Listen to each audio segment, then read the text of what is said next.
Welcome to the Simply Classic Bag Making Challenge. I'm Chris, the owner of Simply Classic.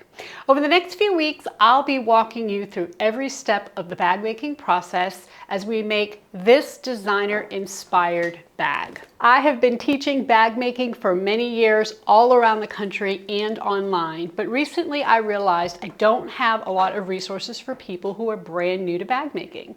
So that's how this challenge came to be. Whether you're a quilter, a garment maker, or someone who just bought their first sewing machine, this series is for you. I'm so happy that you found us. The challenge begins on September 3rd, but there are a few things that you need to know before we get started. In this video, we're going to take a closer look at the Petra bag, and I'll talk about everything you'll need to complete this project. We also have a list for you on our website, and you should have received a copy via email when you signed up. So let's start by taking a closer look at the Petra. The Petra is a designer-inspired crossbody bag. So it does have a crossbody strap that is adjustable to fit your needs. In addition, we have a wonderful front zipper pocket. We have some really cool accent pieces in both the front and the back. Now let's take a look at the inside of the Petra. You will see we have a zipper at the top, and inside you're going to find a zipper pocket, which I'll show you and walk you through every step of making that pocket. And then on the opposite side, we have a divided slip pocket, which is perfect for things like storing your reading glasses, sunglasses, cell phone, whatever you may have. In addition, we have a key fob, which is optional, but once you have a key fob in one of your bags, you're never going to want to be without one again. The bag, of course, closes with the zipper top. It has a couple of rectangle rings that hold the crossbody strap on the bag, and it is just a really cute, compact bag that will hold so many of your everyday needs. One of the biggest questions that I'm asked is, what kind of machine do I need to stitch with faux leather? Most machines that can handle faux leather have what's called a DC motor. So those are going to be the Bernina machines, the Burnett 08 machines, a Juki TL18, Janome HD9, something of that sort. Now, understand that a lot of times older model machines do just as well with faux leather. There is really no magical formula. You just need to try it out to see what your machine can handle. And if you're not sure, this is a great project to test that out on. If you do have problems with your machine not being able to stitch through a specific seam, I'm going to give you some tips and tricks and how to work around them along the way. One of the most important things that you are going to need for this is a Teflon foot. The Teflon foot is this white foot. Most machines come with a Teflon foot. However, if not, you can certainly buy them as an add-on to your machine. This is a standard 1/4 inch. They also come in 1/8 of an inch widths. If you don't have a Teflon foot, you can also use a walking foot. However, between the two, I recommend the Teflon foot over the walking foot. Now, in addition, you're going to need a size 90/14 leather needle, obviously one that works with your machine. It is important to get a leather needle versus a universal or any other kind of needle. The reason why is because of the way that the needle works with the faux leather. It's actually punching a hole in your faux leather. And so you want to make sure that you have the right kind of needle to make that proper hole so that you get a good stitch. I also recommend a Tex 45 weight thread. Now, we do sell Tex 45 thread on our website, but if you don't have the ability to purchase any Tex 45 or you can't find it, you can certainly use a 20 weight polyester thread in its place. Do not use cotton. Never use cotton with faux leather. You always want to use either a polyester or a Tex weight thread. It is just much stronger and will do much better in your bag making construction. So let's take a minute to talk about tools and notions that you're going to need to make a bag. There really isn't many special tools that you need. You can use rotary cutter and ruler to cut out your pattern pieces. So we're going to go to the overhead and I'm going to show you a few things that you probably already have in your sewing room that you can use. So most important, you're going to need a cutting mat and you're going to need a ruler and a rotary cutter. Of course, you're going to need scissors. Because we're working with faux leather, once you make a hole in the faux leather, it's there forever. So we use wonder clips when we hold our pieces together. So wonder clips are essential. I do have pins here. There's one section where you're going to need to use a couple of pins. So go ahead and grab a few of those. You're going to need some sort of fabric pen. A lighter is always handy, especially when you're working with the text threads, because you can burn the edges to seal them and it works fantastic. I also have a turning tool, a small screwdriver. A silver marking pen is essential. So the silver marking pen allows you to write on the face of the faux leather to mark, and then you can just wipe it off with a little damp cloth and it comes right off of your faux leather. Now, in addition, you're going to want to use some kind of tape so that we can open up our seams. You could certainly use double-sided tape, but if you don't have any double-sided tape, you can use something like Gorilla Tape, masking tape, just something you have handy that you don't have to worry about going out and purchasing. We want to keep this as easy for you as possible. In place of pins, a lot of times you're going to see me use double-sided tape. Now, double-sided tape comes in different widths, and this here is 1/2 inch.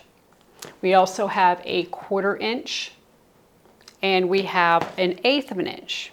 What we're mostly going to be using for this bag is the 1/4 inch and the 1/8 of an inch.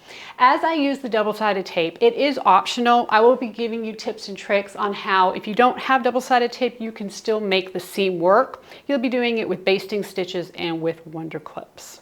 Here is information about the kits that we're selling for this challenge. I encourage you to challenge yourself and use faux leather if you've never used it before.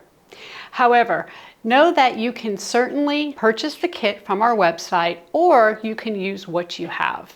You can also mix and match from our website to come up with your own specially designed bag. If you prefer to source your materials on your own or use what you have, you're going to need 25 inch by 18 inch piece of faux leather for the main part of your bag. You're going to need a 54 by 6 inch piece of accent faux leather, a 17 inch by 12 inch piece of stabilizer, and we do recommend Decovil Light. In place of Decovil Light, you can always use a foam like an Anti-Soft and Stable or a Pellon foam. You're going to need 1/2 yard of lining, which can be any kind of cotton that you have in your stash, and 1/2 yard of woven interfacing, which can be something like our classic Fuse woven interfacing or an SF 101. You're also going to need 2 1-inch rectangle rings, 1 1/2 inch swivel clasp, which is actually optional. If you do not want the key fob inside your bag, then you can forego the 1/2 inch swivel clasp. You're going to need 1 zipper end, which is also optional. In place of a zipper end, you can put an extra piece of faux leather over the end of your zipper.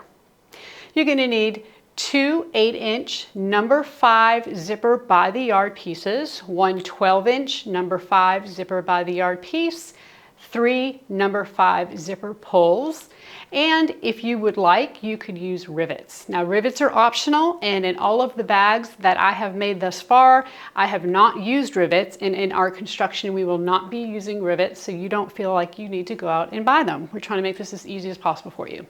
So we're going to go to the overhead and take a look at all of these things. So you can see here an example of our main fabric. Now, this faux leather is very, very thin and very soft and pliable. This is going to go through most every machine out there. It is about 0.6 to 0.7 millimeters in thickness, so it's very, very thin, very soft. Again, a great designer inspired print. The accent I'm going to use is a solid black. Now you can see I have bigger pieces here than what I need, but if you are just using scraps or things around your workroom, I'll go ahead and use the measurements I gave you earlier. Here are also your zipper by the yard pieces. You have 2 8-inch and 1 12-inch. This is all number 5 zipper. If you have never used zipper by the yard, I encourage you to give it a try. It's not as difficult as you think, and I'm going to walk you through every step of the way.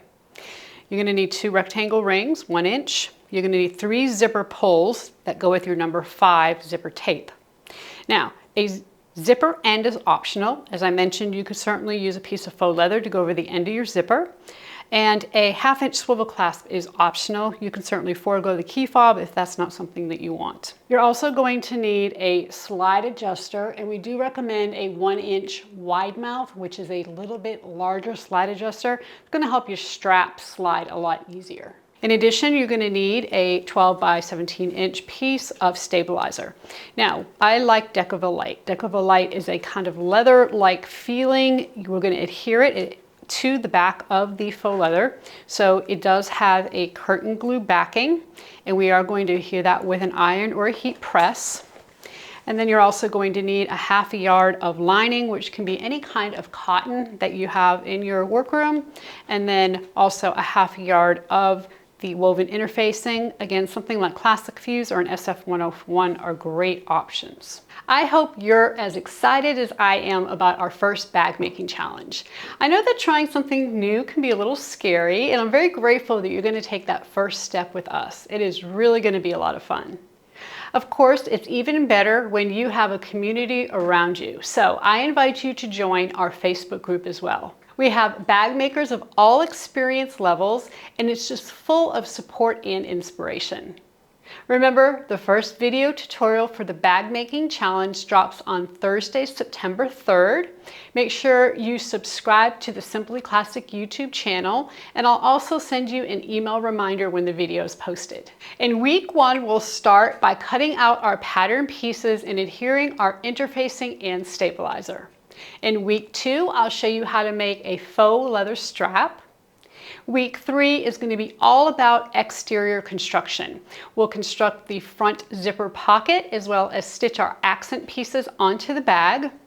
The next video is going to be all about lining. So I'll show you how to construct the interior zipper and slip pockets, and then of course that key fob.